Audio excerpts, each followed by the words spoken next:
কনকাকাপ champions কাপের semifinal থেকে বিদায় নিয়েছে মেসির নেতৃত্বাধীন ইন্টার মায়ামি। 2 লেগ মিলিয়ে ভ্যাঙ্কুভার হোয়াইট ক্যাপসের বিপক্ষে 5-1 ব্যবধানে হেরেছে মায়ামি, আর তাতেই নিশ্চিত হয়ে যায় এবারের আসর থেকে তাদের বিদায়। এ যেন কথা দিয়ে কথা না রাখার মতো অবস্থা লিওনেল মেসির। প্রথম লেগে ভ্যাঙ্কুভারের ঘরের মাঠে খেলেছিল মায়ামি, সেখানে 2-0 গোলে হেরেছিল ইন্টার মায়ামি। ম্যাচ শেষ করে মেসি যখন ড্রেসিং রুমে ফিরছিলেন, তখন ভ্যাঙ্কুভারের এক সমর্থক ক্রিস্টিয়ানো রোনালদোর জার্সি দেখিয়ে কটাক্ষ করেছিলেন লিওনেল মেসিকে। মেসিও শান্তভাবে হাত উঁচিয়ে জানিয়ে দিলেন, মায়ামিতে তোমাকে দেখে নিব, তুমি দেখে নিও। দেখে নেওয়া বলতে জয়ের কথাই বলেছিলেন হয়তো মেসি। নিজেদের হোম গ্রাউন্ডে কামব্যাক করার কথা ছিল, কিন্তু না, এদিনও নিজেদের ঘরের মাঠে বিধ্বস্ত হয়েছেন ভ্যাঙ্কুভারের সাথে। লিওনেল মেসি কী ধরনের খেলোয়াড় সেটা ফুটবল বিশ্ব জানে।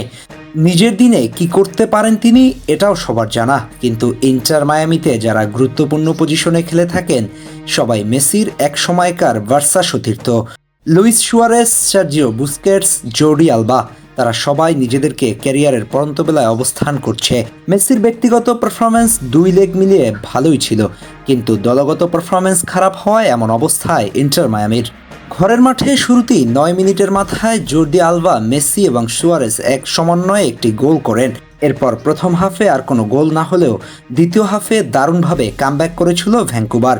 ম্যাচের 51তম মিনিটে এসে প্রথম গোলের দেখা পায় ভ্যাঙ্কুভার। এরপর 53 এবং 71 মিনিটে আরও 2টি গোল করে ইন্টার মায়ামিকে ম্যাচ থেকে ছিটকে দিয়েছে।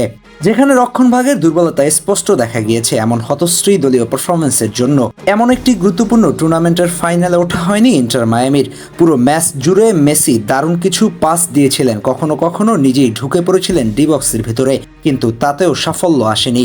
শেষ পর্যন্ত টুর্নামেন্ট থেকে বিদায় নিতে হয়েছে তাদের। এমন দল নিয়ে আসলে কতটুকু দূরেই বা যাওয়া যায়? আগামী দিনে ভালো কিছু করতে হলে দারুণ কিছু খেলোয়াড়কে ইনক্লুড করতে হবে।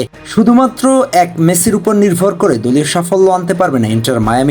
দুর্বলতাগুলোকে ফাইন্ড আউট করে বিকল্প অপশন চিন্তা করতে হবে ক্লাব মালিক ডেভিড বেকহাম এবং বর্তমান কোচ হাবিয়ার মাস্টেরানোকে। তবেই যদি দলীয় সাফল্য মিলে। সবশেষ এবারের আসর থেকে বিদায় নিতে হয়েছে মেসিদের। এখন হয়তো মনোযোগী হতে হবে MLS-এ। সামনের দিনগুলোতে ভালো করার প্রত্যয় নিয়ে এগিয়ে যেতে হবে, আর সেটা হতে হবে পুরোপুরি টিম গেম। শুধুমাত্র এক মেসির দিকে তাকিয়ে থাকলেই দলীয় সাফল্য পাওয়া যাবে না। আহমেদ হাসনাইন খান, টিম স্পোর্টস।